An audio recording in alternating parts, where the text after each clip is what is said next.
Manahoana daholo nareo? Efa no anarako. Sao izay dia ampianatra anareo ny fomba fanasana tanana amin'ny savony. Arao tsara ary Saumadio, saumadio, saumadio, maduni tanana. Lemurano ni tanana. Pesa savuni kau sutakizau. Kuseu, manja panisak fulu. Sena fela tanana.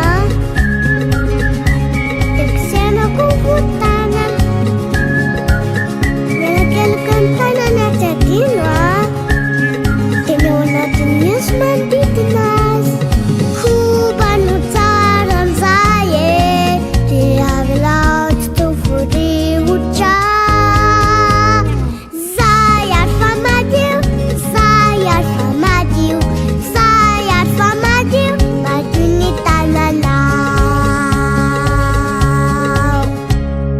Aza dino ary ankizy manasa tanana amin'ny savony alohan'ny sakafo na ihinana goûter Na ambony indrindra amin'ny fiainantsika olombelona ny zavatra tena anisany ilaina satria mety maro ny ilaina fa ny tena anisany ilaina goavana indrindra dia inona izay dia ny rano.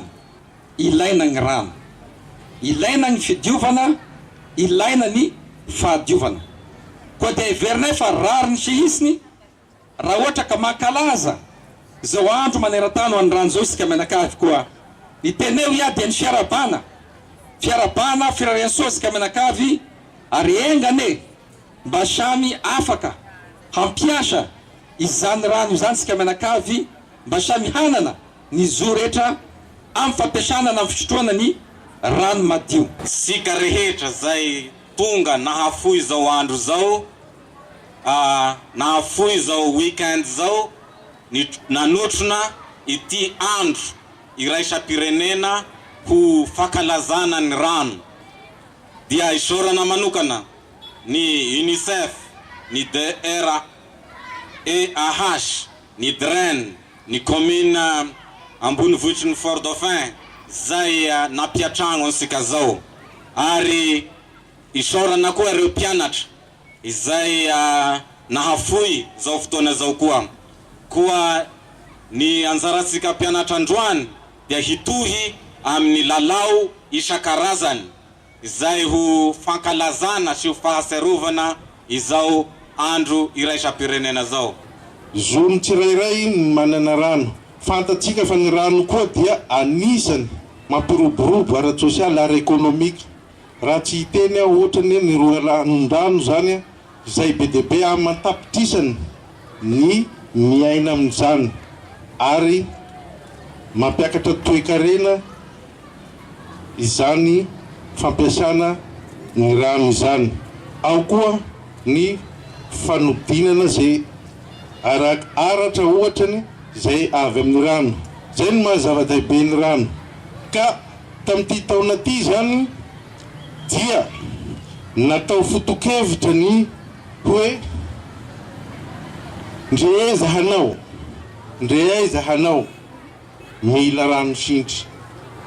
Dikan'izay ndre aiza hanao na filoham-pirenena anao na premier ministre na ministre na lehibe ny faritra na be ny tanàna na tale na iza mila rano na mpianatra na kilemaina niza lehibe indrindra ny fisitrahana n'io rano io. Tsy afa misaraka amitsika olombelona ny rano na ety ivelany zany amin'ny alalan'ny fahadiovana na ao anatiny amin'ny alalan'ny fahasalamana.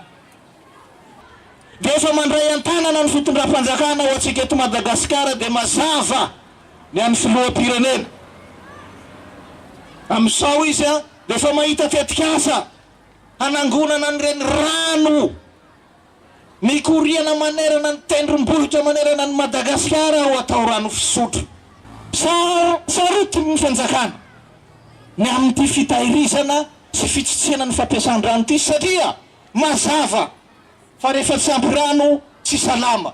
rehefa tsy salama tsy mampandroso. Ny fampandrosona de mitaky vahoaka ampirano, vahoaka salama. Fa laha vahoaka marare tsy mampandroso zany. Tsy afaka mampandroso ny toerana misy azy ke zay no mahatonga ny fanjakana iaraka amin'izao tontolo zao mankalaza ny andro maneran-tany ho an'ny rano, ary tsy diso anjara amin'izany isika eto Faradofay fa dia nanokana ny andro androany hiaratsika mankalaza amin'izao tontolo zao an'izay andro maneran-tany ho an'ny rano izay. Ambara fa misokatra ny andro fankalazana ny andro iray maneran-tany ho an'ny rano eto an-tampon-tanànan'ny Faradofay.